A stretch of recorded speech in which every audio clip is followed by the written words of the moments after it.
کیا اب ان کرکٹرز کے خلاف کارروائی ہوگی آپ کہہ رہے ہیں، اور اس کے ساتھ ساتھ جو فرنچائز مالکان ہیں ان کے خلاف بھی کوئی کارروائی ہوگی؟ جیسے لاہور قلندر ہے، ملتان سلطان ہے، کراچی کنگ ہے، کوئٹہ گلیڈیٹرز ہے، ورنہ NCCIA کا بھی حال وہی ہوگا جو پنجاب پولیس کا ہے۔ یہ واقعات PSL کے ٹائم بارڈ ہیں۔ میں قانون کا ہر وہ پہلو بتاتا ہوں جو سامنے آ سکتا ہے کل کلا۔ میں نے جتنے اشارے کیے تھے سارے کے سارے وہی ڈٹو آج سامنے ہفتے بعد آ رہے ہیں۔ یہ ہو سکتا ہے کہ ان کے خلاف شکنجہ کسا جائے گا، تو یہ کیا ڈیفنس لیں گے کہ ٹائم بارڈ ہے، اس وقت NCCIA نہیں تھا، یہ اختیارات بھی نہیں تھے۔ عدالت اس وجہ سے ان کو شک کا فائدہ دے سکتی ہے، لیکن شکنجہ کسا جائے گا۔ NCCIA کسی ایک شخص کو نہیں چھوڑے گی، اس نے جرم پہلے کیا ہے بعد میں کیا۔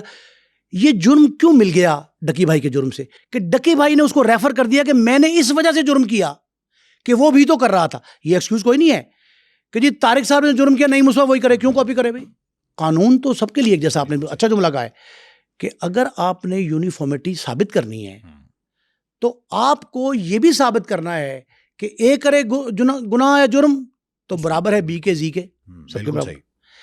اس وقت پیکا ایکٹ کی دفعہ 13، 14، 25، 26، 15A، یہ ساری کی ساری دفعات جو چالان میں آئیں گی، ان کا ریمانڈ پیپر ختم ہوگا، جوڈیشل ہو جائیں گے، ضمانتیں موو ہوں گی ڈکی بھائی کی۔ اس کے بعد باقی سارے لوگ جو ہے نا اسی کیس کے سپلیمنٹری سٹیٹمنٹ میں وہ اس کے ملزم بن جائیں گے، اور اگر اپنے الزام کی صحیح طور پر پراپرلی جواب دہی نہ کی انہوں نے تو وہ باقاعدہ مجرم بن جائیں گے۔ اور ایک اور بات کہہ رہا ہوں، ان کی نئی سزاؤں کا تعین بھی ہو رہا ہے۔ پہلے منی لانڈرنگ کی سزا اور تھی، یہ جو فنکشنل رولز ہوتے ہیں نا، یہ فنکشنل رولز تبدیل ہوتے رہتے ہیں اختیارات کے ساتھ ساتھ۔ جب نئے اختیارات ملے ہیں تو نئے رولز متعین ہوں گے، ان کی نئی سزائیں متعین ہوں گی۔ الیکٹرانک فراڈ کے جتنے دفعات ہیں پیکا ایکٹ میں، ان میں سے مختلف لگ جائیں گی۔ اور ایک اور نئی انفارمیشن، NCCIA نے 5 نامور سینئر وکلا ان کی خدمات حاصل کی ہیں ان لوگوں پہ لگے الزامات کو جرم بنانے کے لیے۔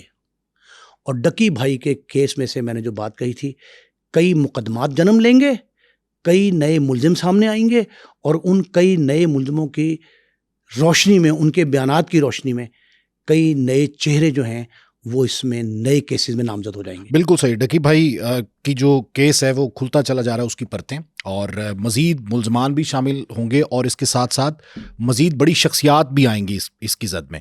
اچھا سر، دوسرا کیس ہے رائیونڈ کا، جو 30 روپے کی خاطر 2 لوگوں کو قتل کر دیا گیا، 2 بھائیوں کو، اور کہا گیا کہ وہ ایک شاہ گینگ تھا جس نے قتل کیا، اور باقاعدہ ایک منصوبہ بندی کے تحت قتل کیا۔ اس کے بعد CCD کی جانب سے ایک پریس ریلیز جاری ہوتی ہے کہ ویس اور شہزاد کو پولیس مقابلے میں مارے گئے اپنے ہی ساتھیوں کی فائرنگ سے۔ اب جاننا یہ چاہتا ہوں کہ یہ ماورائے عدالت قتل اور CCD کی یہ کارکردگی کیا موجودہ سوسائٹی میں، معاشرے میں جرائم میں کمی کا سبب بنے گی، اور یہ کب تک چلے گا؟ کیا یہ ٹھیک ہے؟ ہم نے جس پروگرام میں ڈکی بھائی کا تذکرہ کیا، جس طرح آج ہم دوسرے فیز میں یہ لے رہے ہیں نا، ہم نے اس پہ بھی اشارہ کیا تھا۔ ایک تو بات یہ ہے کہ یہ واقعہ منصوبہ بندی کا کوئی شاخسانہ نتیجہ نہیں ہے، پہلی بات بڑے وثوق سے کہہ رہا ہوں۔ یہ اسپر آف دا مومنٹ، موقع پر ہی ایک طیش اشتعال ایکسپلائٹ ہوئے، اور اس کے بعد انہوں نے ایکٹ کیا۔ میں نے یہ کہا تھا کہ یہ قتل عمد نہیں ہے۔ ضابطۂ فوجداری میں، شرع میں، اسلامی حدود میں نیت کا بڑا دخل ہے۔ اسی لیے تعزیرات پاکستان اور ضابطۂ فوجداری میں ان تعزیرات کی دفعات کی ٹرائل کا جو طریقہ کار ہے نا، اس میں یہ درج ہے کہ قتل ہوا کسی ارادے کے تحت، انتقام کے تحت، یا اچانک۔ قتل عمد ثابت ہو 302 کی سزا موت ہے، اور قتل خطا، اب 302 اور 322 میں بہت تھوڑا سا فرق ہے۔ ضابطۂ فوجداری کی دفعہ، تعزیرات پاکستان کی دفعہ جو ہیں وہ قریب قریب ہیں 302 322 کے، لیکن سزائے موت اور 7 سال قید میں فرق بہت ہے۔ یہ واقعہ جو تھا رائیونڈ کا، اس میں 2 نوجوان بھائی جا رہے تھے اپنے گھر رائیونڈ روڈ سے، وہ گزر رہے تھے، ایک ریڈی پہ رکے، ریڈی پہ رک کے انہوں نے کیلے لیے، انہوں نے کہا جی 130 روپے کے درجن، انہوں نے 12 کیلے دے دو درجن، اس بچے نے کیلے دے دیے، کیلے اس نے 12 دیے، انہوں نے اس کو 100 روپے دے دیے، انہوں نے کہا جی 130 30 اور دو، انہوں نے کہا ہمارے پاس 5000 کا نوٹ ہے، اوکے. اس نے کہا چینج نہیں مل سکتا. اس نے کہا یار تم یہ کیلے نکال لو اس میں سے 30 روپے کے. اب اس کو چاہیے تھا کہ 3 یا 4 کیلے نکال لیتا. اس نے کہا میں تیرے پہ تو ملازم ہاں. تیش ہو گیا, اشتعال آ گیا, میں ویلا ہوں. اب یہ وجہ کیا تھی, اس کے پیچھے کیا وجہ ہے؟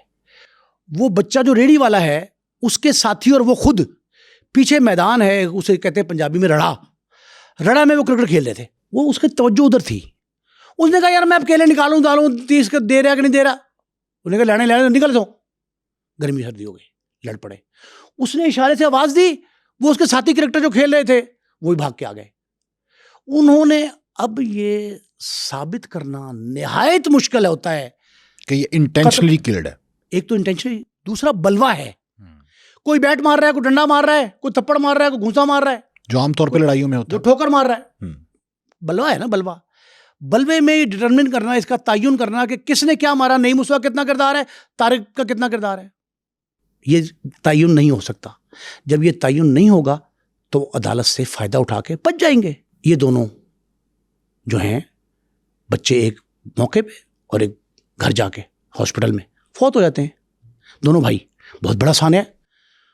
میرا خیال ہے کہ والدین کے لیے اس سے بڑا دکھ نہیں ہو سکتا کہ ان کے 2 جوان بچے جو اپنی جاب سے واپس آ رہے ہیں لاہور سے رائے بند, تھوڑا سا فاصلہ ہے, اور راستے میں اس کا شکار ہو گئے. جب والدین تو خوش ہیں کہ انصاف مل گیا.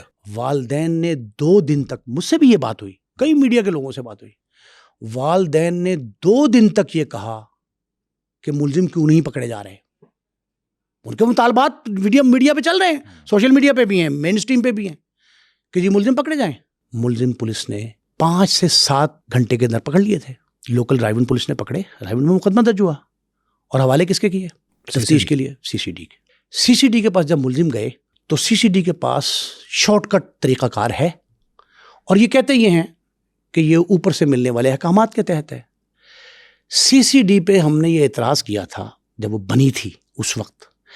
سہیل زبر چٹھا صاحب بڑے منجے ہوئے پولیس افسر ہیں, انہیں لوگ جانتے ہیں, ان کے ماتحت بھی اچھی تعیناتی ہوئی ہیں, لیکن یہ آئے پولیس سے ہی ہیں سارے, اور ان میں سے بیشتر ایسے ہیں جو پولیس انکاؤنٹر اسپیشلسٹ کہے جاتے ہیں. ان کے انگریز نا ایک لفظ کہتا ہے ٹیدنگ پرابلم. ٹیدنگ پرابلم وہ ہوتے ہیں طارق صاحب کہ آدمی جب بچہ پیدا ہوتا ہے نا تو اس کے مسوڑوں میں دانت جب نکلنے شروع ہوتے ہیں تو اس کے ساتھ ایک چل کہتے ہیں, چل, ایک خارش سمجھ لیں, تکلیف سمجھ لیں, وہ ہو رہی ہوتی ہے. اور وہ چل جو ہے اسے انگریز کہتا ہے ٹیدنگ پرابلم, کہ بچہ پیدائش کے وقت جب اس کو دانت نکلنا شروع ہوتے ہیں تو وہ تکلیف, پریشانی, خرابی, خباثت جو بھی کہیں وہ لے کے آتا ہے اپنی پیدائش کے ساتھ. اور کب تک ساتھ رہتی ہے اس کے؟ جب تک وہ قبر میں چلا جاتا ہے, وہ ساتھ ہی جاتی ہے. کچھ لوگ ایسے تھے پولیس میں جو سی سی ڈی میں گئے جن کا ٹیدنگ پرابلم تھا پولیس مقابلہ. میں نام لے کے آپ کو ثابت کر سکتا ہوں کہ ان کے ماضی میں کیا ریکارڈ ہیں. ان کے ماضی میں یہ ریکارڈ تھے. پھر تھوڑا سا ریاستی پریشر تھا. جب جرم نہیں رک رہا ہوتا نا صحیح طریقے سے کہہ رہا ہوں, جرم نہیں رک رہا ہوتا تو شارٹ کٹ وے ہے پولیس مقابلہ. کراچی کے 2 آپریشن کی مثالیں میں نے کئی بار دی اپنے پروگراموں میں, کہ کراچی میں ہونے والے 2 بڑے آپریشن, جنرل نصیر اللہ بابر بے نظیر بھٹو مرحوم شہید اور نواز شریف کے دور میں, دونوں ادوار میں ہونے والے آپریشن جن میں پولیس مقابلے اس انداز کے تھے کہ بلک میں لوگ مارے جاتے تھے. خون ریزی کو کیسے روکا گیا؟ خون کی دیوار کھڑی کر کے. اب یہ ایک فیصلہ ریاستی تھا میری اطلاع کے مطابق کہ خون کی دیوار کھڑی کر کے یہ جو جرم ہے اس کو روکا جائے. اس کو روکنے کے لیے پہلے طریقہ یہ تھا جو اس میں بھی رائے بند میں اپنایا گیا کہ ایک مخصوص ایف آئی آر ہے جو 1976 میں نے پڑھی ہے, 1976 کی میں نے ایف آئی آر پڑھی. اسی طرح کا ایک پولیس مقابلہ لاہوری کا علاقہ یا منامے کا علاقہ کا, وہاں کی ایف آئی آر ہے 76 کی, اور وہ اسی طرح 2 ملزموں کو لے کے جا رہے تھے, ان کے ساتھی چھڑانے آئے اور ساتھیوں نے فائرنگ کی. پولیس والے محفوظ رہے, کسی کو دیوار پہ بھی گولی نہیں لگی, زمین پہ بھی نہیں لگی, سیدھی سینے میں لگ گئی انہی ساتھیوں کے جن کو چھڑانے آئے تھے, وہ مر گئے 2. اس کے بعد سے لے کے آج تک 2025 جولائی تک جتنے بندے مرے پولیس کسٹڈی میں, جتنے بندے مرے, وہ سارے کے سارے ان کو ساتھی چھڑوانے آئے تھے. آخری مقابلہ بتایا تھا پچھلے پروگرام میں ناظرین کو کہ بالاج کے قتل میں ملوث تھا احسن شاہ, اس کا ہوا تھا. وہ بھی ساتھی چھڑوانے آئے تھے اور اپنے بھائی ندیم رضا شاہ پہ لگ گیا. ندیم رضا شاہ, اس بھائی کا نام ہے غالباً احسن شاہ کے, اس پہ الزام لگا تھا. یہ ایک ہی طریقہ کار تھا. ہم نے اس پہ اعتراض کیا اپنے اس پروگرام میں. ہم نے ناظرین کو بتایا کہ ناظرین وہ 74 76 77 وہی ایف آئی آر ہے آج تک 2025 تک چل رہی ہیں. یہ 55 60 سال ہو گئے, ایف آئی آر کا طریقہ کار نہیں بدلا گیا. سی سی ڈی نے طریقہ نیا نکال لیا. وہ لوگ جو پکڑے جاتے تھے ان کی گرفتاری ڈالتے نہیں ہیں, ڈائریکٹ ہی رکھتے ہیں. ان کو رکھا, ان کے ساتھی نہیں چھڑانے آئے. ہم نے اعتراض کیا تھا کہ ساتھی چھڑانے آتے ہیں, نہیں. انہوں نے ایف آئی آر کہا, انہوں نے کہا ایسا کریں کہ پہلا طریقہ یہ ہے کہ آپ ایک آدھ کانسٹیبل کو زخمی کر لیا کریں اپنے, کہ کوئی تو گولی پولیس کو بھی لگی ہے. اب ہم نے یہ اعتراض کیا ایک اور پروگرام میں کہ یہ گولی ٹانگ پہ کیوں لگتی ہے؟ وہ جو ساتھی چھڑوانے آتے ہیں وہ ٹانگ میں گولی کیوں مارتے ہیں پولیس والے کے؟ اس کے سینے میں مارتے ہیں اپنے ساتھی کے, اس کے ٹانگ میں مارتے ہیں. تو انہوں نے کہا جی کہ آپ لائف جیکٹ بناؤ اور گولی اپنے کانسٹیبل کو سینے پہ مارو. پھر تیسرا طریقہ آیا, سینے پہ گولی مار دی. پہلے ٹانگ پہ ماری, پھر سینے پہ ماری.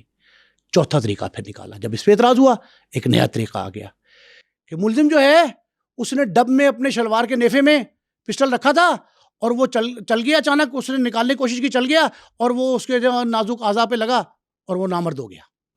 ہاں, یہ تو قصور میں تینوں کے ساتھ ایسا ہی ہوا. یہ چوتھا طریقہ اپنایا. پھر ریپیٹ ہو گیا رائے ونڈ کے کیس میں, پرانا طریقہ آ گیا کہ ساتھی چھڑانے آئے تھے. اب میری اس سے 2 بڑے افسروں سے گفتگو ہوئی. انہوں نے کہا, ایک سابق آئی جی خیبر پختونخوا, لاہور میں S S P D I G S P کے عہدوں پر منصب پہ, اے ایس پی سے لے کے ڈی آئی جی تک یہاں رہے, ڈاکٹر نعیم خان, کرمنالوجی میں پی ایچ ڈی ہیں وہ, پولیس کمشنریٹ تک گئے, اسلام آباد میں مقیم ہے آج کل. انہوں نے مجھ سے پوچھا کہ ایک ویڈیو میں نے دیکھی ہے جس میں سی سی ڈی نے 4 ماہ میں 440 لوگ مارے ہیں. Is it true? میرے پاس محفوظ ہے ان کا پیغام. Is it true? میں نے کہا جی بالکل true. It could be more than that.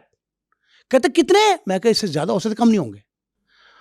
اس نے کہا یار کوئی دیکھ بھال نہیں کرتا اس کی, مانیٹرنگ نہیں ہے اس کی. میں نے کہا نہیں. کہتے عدالت بھی خاموش ہے. عدالت نے بھی کوئی ایکشن نہیں لیا, سو موٹو لے سکتے. انہوں نے کہا جی کہ آپ مجھے فون کریں. میں نے فون کیا, میں کہا جی ڈاکٹر صاحب کا میسیج. کہتے یار میں بڑا حیران ہوں, یہ کیا ہو رہا ہے؟ میں نے کہا آپ نے اتنی بڑی سروس کی, آئی جی کے منصب تک پہنچے, پاکستان کے نامور پولیس افسر ہیں, اور آپ کے جو ماضی ہے اس میں بڑے بڑے کیسز جو آپ نے لا ینال تھے ان کو سالو کیا. انہوں نے کہا ہاں. میں نے کہا جی یہ بتائیں کہ کیا جرم روکنے کا یہ طریقہ درست ہے؟ اس نے کہا جی خدا نہ کرے کہ ایسا ہو, اس میں خونی انقلاب آ سکتا ہے. یہ جملہ ڈاکٹر صاحب, خونی انقلاب آ سکتا ہے, نقصان دہ. میں نے کہا اور؟ کہتے ہیں خطرناک حد تک ہے, اس میں آپ لوگ بھی اپنا رول پلے کریں. ایک دوسرا, میں نے ماضی کے ایک ایسے پولیس افسر سے بات کی جو انکاؤنٹر اسپیشلسٹ ہے, جس کا نام ہے عمر ورک. بہت مشہور ہے. بہت مشہور. آپ نے اپنے دوران کرائم رپورٹنگ دیکھا ہوگا. عمر ورک صاحب سے میں نے بات کی. میں نے کہا ورک صاحب یہ سی سی ڈی جو کر رہی ہے, آپ نے بڑے پولیس مقابلے کیے. اس نے کہا جی میں ان کے اس طریقہ کار کی سخت مخالفت کرتا ہوں. جملہ ایگزیکٹ ان کا ڈی کوڈ کر رہا ہوں, عمر ورک صاحب کا. میں اس کی سخت مخالفت کرتا ہوں. میں نے کہا جی وہ کیسے؟ وہ کہتے ہیں کہ یہ جو کام ہو رہا ہے, میں نے پولیس مقابلے کیے, چور, ڈکیت, زانی, شرابی جو اگینسٹ دی اسٹیٹ, اور عادی تھے, وہ عادی مجرم بار بار کرتے تھے, ہارڈڈ کرمنل جو ہیں وہ تھے, اور وہ اگینسٹ اسٹیٹ ورک کرتے تھے. ان کی ایکٹیویٹی اگینسٹ دی اسٹیٹ تھی, ریاست کے خلاف تھی. یہ تو ایک اشتعال کے تحت واقعہ ہوا تھا, اس طرح مارنا بنتا نہیں تھا. میں نے کہا جی وجہ اس کی کیا ہے, آپ کیوں مخالفت کر رہے ہیں, کہ کیا وہ یہ ماورائے عدالت قتل ہے؟ کہتے بالکل یہ تو اپنی جگہ پہ, لیکن میں ایک اور ویسے. میں نے کہا وہ کیوں ہے, اور بڑی اچھی منطق تھی ان کی. انہوں نے کہا کہ اسلام میں, مذہب میں قصاص اور دیت کا ایک مرحلہ رکھا گیا ہے. بالکل اسی لیے رکھا گیا کہ اگر اس طرح کے واقعات سپر آف دا مومنٹ ہو جائیں جو قتل خطا میں آتے ہیں, تو آپ کسی شخص کو رضامندی کے تحت اس بات پہ لے آئیں کہ اگر کوئی کیس کمپاؤنڈیبل ہے, اگر نان کمپاؤنڈیبل ہے پھر تو اور بات ہے نا. اگر قابل راضی نامہ, میں اردو میں بتا رہا ہوں, اگر قابل راضی نامہ ہے تو آپ دونوں خاندان مل کے طے کر لیں, کچھ لین دین کر لیں, نہ بھی لیں اللہ واسطے معاف کر سکتے ہیں. تو یہ جو 2 بندے مارے گئے رائے ونڈ والے, مجھے نہیں پتا یہ کون ہے, آپ نے نام بتایا کہ اویس اور شہزاد, آپ نے نام بتائے. اویس اور شہزاد جو مارے گئے, مجھے نہیں پتا وہ کون ہے, کون کس کا ہے. وہ کہتے ہیں کہ واقعے کی شہادت کے طور پہ میں آپ کو بات کہہ رہا ہوں عمر ورک صاحب کا, کہ یہ واقعے کی شہادت یہ ہے کہ ان بچوں کو جو دونوں کو مارا گیا, اگر ان سے آپ نے مار کے وہ حق نہیں چھینا تو آپ جو ہے نا درست ہیں, حقیقت پر ہیں. اگر آپ نے قصاص و دیت کا وہ مرحلہ جو اسلام نے طے کیا ہے وہ اگر ان سے چھینا ہے تو یہ ماورائے عدالت بھی ہے, ماورائے اسلام بھی ہے, ماورائے قانون بھی ہے. ہر طرح کا جرم کیا سی سی ڈی نے. میں نے کہا اگر آپ ہوتے تو کیا کرتے؟ کہتے میں ہوتا تو پہلے بات انہوں نے کہا اگر میں پولیس افسر ہوتا, پولیس میں سروس میں ہوتا, آج کل وہ عدالت کے رحم و کرم پہ, اگر میں پولیس سروس میں ہوتا تو کبھی نہ مارتا نہ مرنے دیتا. ایک بات. دوسری بات میں نے کہا اور کیا؟ کہتے اور یہ ہے سب سے اہم بات جو ہے کہ اس کیس میں اس کی تفتیش کر کے عدالت کے سپرد کرتا کہ یہ کیس بڑا مضبوط کیس بن سکتا تھا. میں نے کہا تھا وہ بلوے کا کیس ہے, کہتا نہیں, یہ بڑا مضبوط کیس بنتا اگر صحیح تفتیش آپ کرتے اور ان دونوں ملزمان کو قانون اور ضابطے کے تحت سزا دلواتے اور لوگوں کے لیے تشہیر کرتے. ایک بات انہوں نے کہی. دوسرا انہوں نے کہا جی کہ میں حیران ہوں میڈیا پہ, جس میڈیا نے یہ لفظ استعمال کیا, الیکٹرانک میڈیا کی بات کی, پرنٹ کی بھی کی, کہ رائے ونڈ کے 2 نوجوان اویس اور شہزاد اپنے انجام کو پہنچ گئے. یہ جملہ ہے ایگزیکٹ, اپنے انجام کو پہنچ گئے, یعنی انجام ڈیسائیڈ کر لیا, حالانکہ عدالت نے کرنا ہے. اس نے کہا کہ انجام ڈیسائیڈ کرنے کے لیے سی سی ڈی کون ہے, میں کون ہوں. تو آپ نے جب یہ انجام ڈیسائیڈ کیا, الٹیمیٹلی اس کا رزلٹ یہ آئے گا. اب میں آپ کو اپنی تفتیش و تحقیق بتا رہا ہوں. جب یہ رجیم چینج ہوگا نا, جس اسٹیٹ نے, یہ اسٹیٹ پالیسی نہیں ہوتی, یہ گورنمنٹ پالیسی ہوتی ہے. تو چٹھا صاحب تو پہلے کی طرح پھر باہر چلے جائیں گے, سہیل ظفر چٹھا صاحب دیکھیں, پہلے بھی تو باہر رہے نا, میں نے ایک پروگرام میں کہا تھا, اپنے پروگرام میں, اسی سنو پہ, جب بھٹو صاحب کی ایف ایس ایف بنی اور رجیم چینج ہو گیا بھٹو صاحب کا, ان کا تختہ الٹ دیا گیا. بعد میں ایف ایس ایف کے اعلیٰ افسران کراچی سے لے کے خیبر تک اپنے تبادلوں کے لیے سر توڑ کوششیں کرتے رہے کہ ہمیں تبدیل کر دیا جائے. بڑے افسر ملک سے, آپ نے جو جملہ کہا, بڑے افسر ملک سے بھاگ گئے, جو چھوٹے اہلکار تھے, تھانہ دار لیول کے تھے, وہ تبادلے کرواتے پھرتے رہے. جن لوگوں کو کہیں جگہ نہیں ملی اور انہیں یہ خطرہ منڈلا رہا تھا کہ ہم پھنس جائیں گے, انہوں نے کیا کیا, انہوں نے نوکریاں چھوڑ دیں, بیرون ملک چلے گئے, فرار حاصل کیا. سی سی ڈی کے بارے میں پہ کہہ رہا ہوں کہ اگر انہوں نے ویسے کچھ تھوڑا سا بہتر کیا ہے, ہم نے 3-4 دفعہ پوائنٹ آؤٹ کیا, تو کچھ چٹھا صاحب ملک سے باہر گئے ہوئے تھے امریکہ, وہاں سے واپس آئے, انہوں نے کچھ بہتری لائے ہیں وہ, لیکن پھر اسی ڈگر پہ چل پڑے. آپ کسی پولیس والے کو یہ اختیار دیتے ہیں نا, وہ جو میں نے آپ سے کہا کہ 2-4 کی بجائے 6-4 والی بات ہو جاتی, 6-4 کا مسئلہ لگا کے وہ کر رہے ہیں. اب اگر رجیم چینج ہوا اور نہ ہوا تو کوئی جج ایسا آ گیا